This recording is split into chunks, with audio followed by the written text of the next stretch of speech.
Hi, Blues Matters here again. We have Ian and Stevie from the band Energy. Hi, how are you doing? Very good. Yeah, all Good good, thank afternoon. you. You okay? Where are you this morning? In good old Scottish town Corby in the middle of England. All right. Yes. Fantastic. Right, tell us all about the backstory of the band Energy. Whoa. We got together at school when we were 16, Well, 15. 16, and we all got proper jobs at the time. I went into accountancy. Stevie was a engineer down the steelworks. Yeah, apprentice. Bozzy, our bass player, was into computers, and Mark was a television engineer.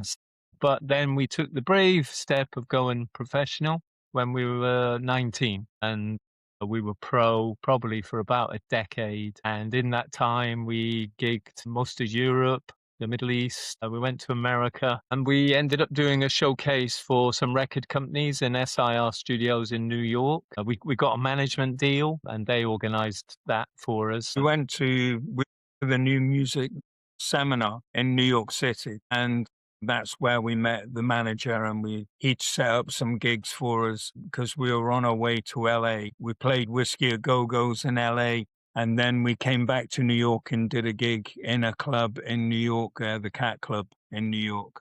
Yeah, for these record companies. But unfortunately, it didn't work out for us. The record companies didn't take us up on it.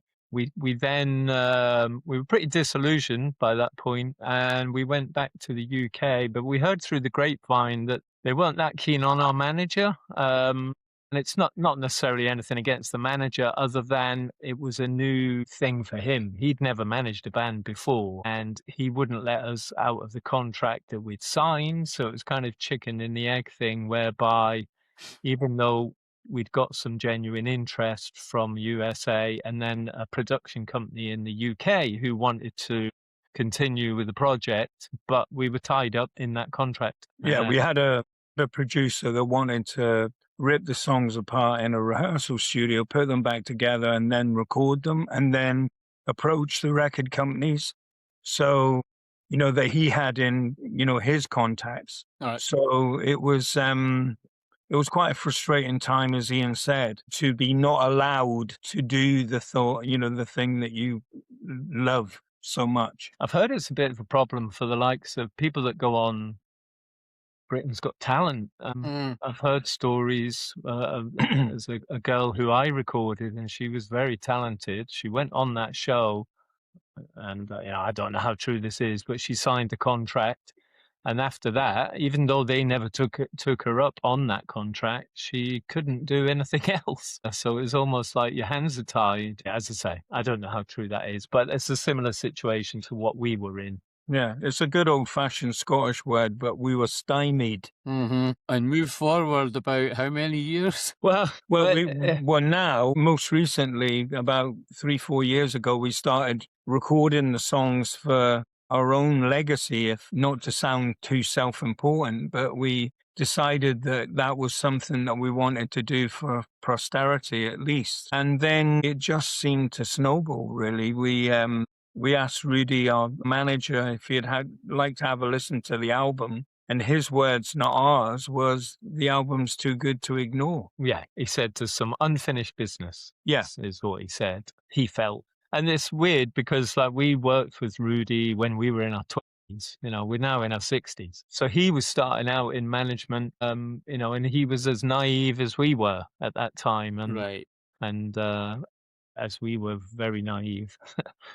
So Rudy's come in and he's helped us a lot, and we've got a nice team of local lads who are all helping us with the whole project, and it seems to be getting some momentum, and we're getting some very nice comments and reviews, and it seems to be snowballing. Yeah, the interviews have been great, Mm-hmm. And people are, very complimentary to the work that we've done, because doing long studio sessions, 12, 13, 14 hours can be tough at times, especially, from my own perspective with, as vocal tracks. You're singing for 12 hours, then, you're going to be worked hard. Yeah. But at the same time, the product that comes out of it, with the comments that we've received, it's all been worthwhile. So talk about the production of the album. Well, when the band, as I say, we got quite disillusioned with that situation, my brother kind of grabbed me and he saw that I had a bit of a talent for recording, because we had an 8-track recorder at the time and we had done some demos on that, and I was at a loss as to what to do. So my brother basically set up a 24-track studio, invested a lot of money into the situation, which I'm very grateful for. So I ran Premier Studios in Corby for 19 years with Bit's help. And I recorded rock bands from all over the UK, Scotland, Cornwall, Wales. I got a bit of a name for recording rock music, and that is although I recorded lots of different styles and different things, the rock music's always been. The thing I love about a rock band is like the drum sound and the bass sound and the guitar sound, and I just love that sound. And I just think it's a crying shame that so many big artists now use drum machines. And you just, I just always think that song would be 20% better if you had a proper drummer in there playing it, using his talent and his personality. It would lift the track. Yeah, the impact of the track. But it's just all got so easy, everything's done in a computer now. You've got superior drummer, and supposedly it'll sound just like the real drums. But it never does, because you haven't got a real person hitting some skins. Yeah, but it's about keeping it real, isn't it? Yeah, and that's not easy. To achieve that, you need a good drummer, you need a good drum kit, and you need somebody who knows how to mic up that kit and make it all work. And and even then they'll do that, but then they'll do drum replacement and they'll replace the sounds of the kit that the guy was hitting, which again goes against the grain for me. But yeah, so I did that for 19 years. So when it came to recording my own songs, I was pretty fussy with them. Although in a way it's actually more difficult to work on your own stuff because you've got such an emotional attachment to it that you can't always see the wood for the trees. But yeah, hopefully we got there. I'm pretty happy with the production, and it seems to have pleased most people that have heard it. Yeah. Have you What heard about it? the songwriting? Who writes the songs? We write together. We find ourselves that we'll usually write a song within one session, because if you go away and come back to it, you've lost that impetus. You lose the vibe of it. And you're able then to persevere through the session. We will work on melodies separately and then come together, and lyrics and everything else, but usually it's within the one session that we'll write the song. Yeah, if you can get the core idea down quickly, then it always helps. But having said that, some of the songs have been worked on multiple times, and you try and pick out the bits that are working and get rid of the bits that aren't, so there's no rules really, it's whatever's going to work and whatever's going to. Talk about some of the songs on the album. Rebel with a Cause, where does that come from? Well, that's one of the songs that was worked on quite a lot, because we demoed that and put it out as a single, and it was a completely different feel to it. And our drummer at the time, Chris Page, everybody calls him Page. We were in the Middle East at the time, and we started working on it and jamming on it, and he come up with these are a different kind of drum feel for that track. So when we came back to the UK, we got in the studio and we laid the drums down. And a lot of what Chris did kind of dictated what would happen with the guitars and the bass. And the vocal. Yeah, and the vocal, So Chris was a huge influence on that track. And this part of town is a no-go. Where does that come from? That was one of our first songs that we wrote together way back in 77, 78. And we recorded it on an EP and got 1,000 pressings. My brother, again, helped us a lot. Yeah, he did. Yeah, we performed. We recorded 2 of his songs and 2 of our songs in the session. And then, as a topical fact, that now sells on eBay for £199. We've seen it now. Whether anybody's paid that is another thing. That's what it's been up at.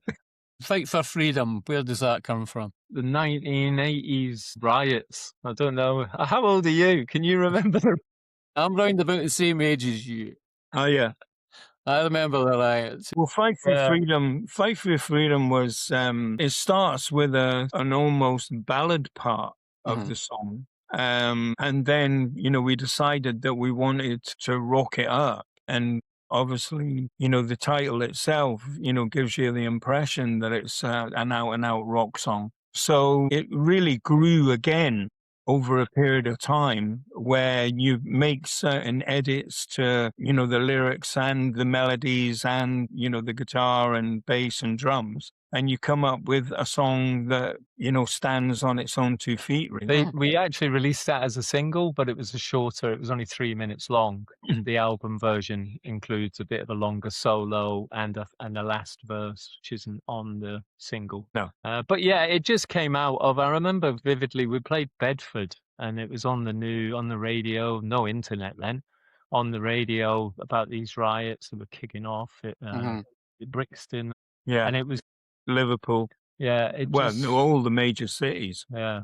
And it just felt a scary time. So yeah, that's what it came out of, and in some ways the lyric hasn't dated, unfortunately. It was still Quite relevant. And Dream the Dream? well, that was recorded on the 8-track that I mentioned earlier. A long time ago, but we had lyrics which were kind of relevant at that time, but we rewrote the lyrics to be more relevant to now. Kept the solos, they were all the same. The nylon acoustic was the same, and the fretless bass, that was all the same. Chris, the drummer I mentioned earlier, he plays on that. We recorded it just before we went to the Middle East. I do remember that. Yeah. So it was around 86. And Trash? Trash was a later song that, again, Chris Patch Page was playing drums on. And it was just more so about the element of, just the trash newspapers and media that you get to listen to and believe in. And, they're telling a pack of lies, really. So Trash, became that Trash is probably one of my personal favorites on the album, purely because I feel as if the vocal track, with those that we mentioned earlier of doing those long sessions, it was worth the wait to get to, the standard of singing that we got to. So it's something that I'm extremely proud of. The thing with the lyrics is it's basically about the media, and our newspapers, they do leave quite a lot to be desired, even still. Basically, whoever controls the media controls who's going to get voted in. It's just, and it hasn't changed in all this time. So yeah, we could do with a better quality media that's more honest and puts both sides of the story. We usually hear one side of the story. And Too Good to Lose? Too Good to Lose was always a great live song because we used to always get the crowd singing, You Are. And, I remember, a very vivid memory from the Marquee Club when we played there. And to hear, I know many artists have said how it feels to hear a crowd sing your lyrics and your melodies is such a thrill. That was, the place that night was absolutely rocking. And the sound man, funnily enough, on a topical note, the sound man said, you'd never seen an atmosphere like it since Twisted Sister had played. Right. And, they were known as a great live band. Dee Snider was a great frontman. And for him to say that was, a real feather in the cap, really. And Cry of a Child, that brings a different tone to things. Yeah, it does. We wrote that when we were in the Middle East. And I think the Michael Burke thing was going on just a few years before, with when the famine in Ethiopia. Yeah. Although it equates to most of the Gaza, it could equate to Yemen, it could equate, to any trouble-torn country in the world that has a regime that is basically not being fair to the people in the street. So it really became, that was something that we recorded, as Ian said, in the Middle East. We did a demo out there, Yeah. and then recorded it properly when we got back to the Yeah. UK. Yeah.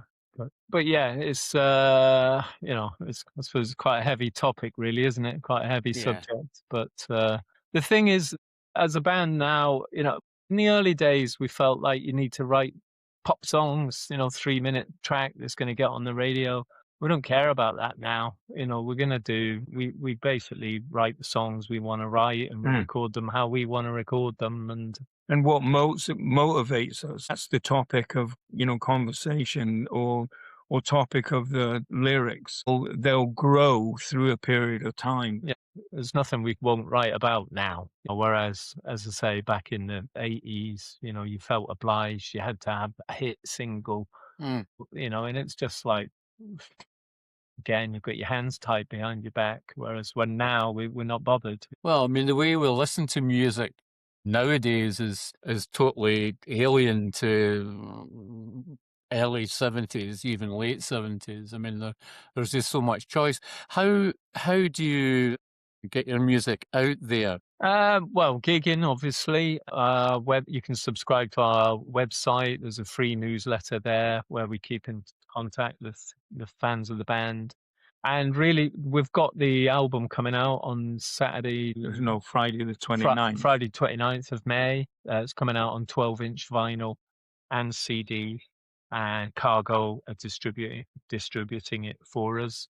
And we've got lots of lovely reviews about the album, which is quite a nice buzz. Yeah. The website is energyukrockband.co.uk. But yeah, so we're doing our best to spread the word.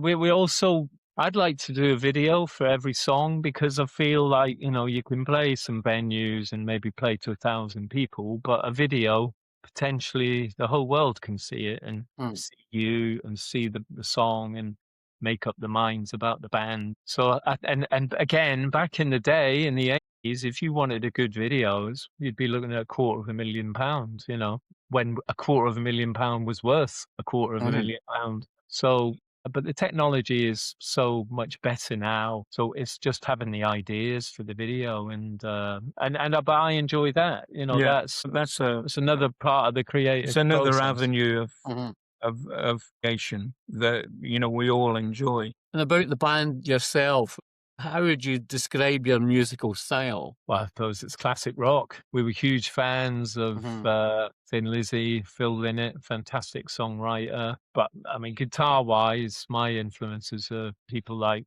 Bill Nelson out of Bebop Deluxe, or Steve Howe out of Yes. Although I play nothing like him, but he's an incredible player. I was more blues influenced. From a vocal point of view, Paul Wright was the astounding Rory Gallagher. Not only with his guitar playing, but his vocal. He had a growl about him, but at the same time, when he played some mellower stuff, he sounded like an angel singing. And there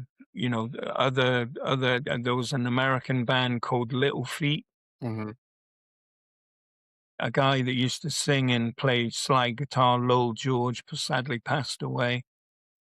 But yeah, I was wondering where the blues fits in with your interpretation of song. I think that influence is part of the style of vocal that I have. Although time moves on, I think you'll take other pieces from other different genres of music, still within the rock umbrella. But I think the blues is where it started for everybody. Your ability to listen to other music and then take on something that just intrigues you and inspires you, then it's something I think that will gradually come out in your music. I think as well, guitar-wise, blues players, they're not as busy. They try and, rather than impress with loads of technical techniques, they try and make the melody sing with the guitar rather than impress, and it's obvious. The standard of playing out there now is incredible. There's just some unbelievable players out there now, but it doesn't get away from, you need a good song and you need good melodies. And yeah, so blues is still in there. It still matters. And live-wise, you talk about the Middle East. What were the crowds like in the Middle East compared with, say, UK crowds? Well, we had a lot of expats, that were working over there within the pub, and then we would do festivals over there, open door. It was basically party time over there. Yeah. So there was a lot of drink, although it was Middle East, it was still lots of drink and lots of parties. So it was a fantastic time, actually. And it was useful for us because we had a bit more time for writing, and we managed to save quite a bit of cash there, which paid for us to go to America, where we got the management deal and the record companies come to see us. Yeah, no, it was a fantastic time, wasn't it? Yeah. And what about the future? What about gigging and things like that? What's going to be happening? Looking at getting some gigs, maybe festivals next year, or I think he's on about us maybe doing some London gigs later this year. So yeah, there's nothing definite in the diary at the moment, but obviously it depends how the album goes as well, as the reception we get from the likes of yourself, and see if people want to hear us. It's not, in a way, it's not up to us. You could gig every night of the week if you wanted to, but it's not necessarily the best thing from the project's point of view, from the song's point of view. As I say, I'm a big fan of getting some videos out there. We have 2 videos on YouTube at the moment. This Bar Town is a no-go, the most recent, has over 130,000 views, and Fight for Your Freedom has over about 110,000. So we're building an audience for the use of social media. And as we build that, then obviously the pockets of people that come forth and say, we really like your album, that's where we'll gig. How much does social media mean to you as a band? Well, we're a pair of old fuddy-duddies, really. But I've had to, sort of bite the bullet and become part of the 21st century. It's a tool that is used in... Well, you've got to spread the word, haven't you? The only way that you'll is embracing it is to use it productively for the brand that is energy. We kind of did social media before social media existed, in that when we went pro, we did like 300 gigs a year. We would collect phone numbers from people, and when we played an area, we would ring them the day before and say, "Hi, it's Ian from Energy, just to let you know we're playing at such and such a venue," which in a way was a lot more human and meant a lot more, because people would follow us, they'd come to a gig on a Tuesday night and then they'd come and see us on the Thursday night. And when we played new areas, like for instance, if we played Oxford, no end of people from Northampton would come along and see us in that Oxford pub. So it was worth the while, worth the wait to give them the call, and then for them to act upon it. You imagine it happening now, though. Well, your phone bill would be ginormous. I don't know about that, but you imagine Robbie Williams in London, Wembley on Monday night. Come along. To 100,000 people. Yeah.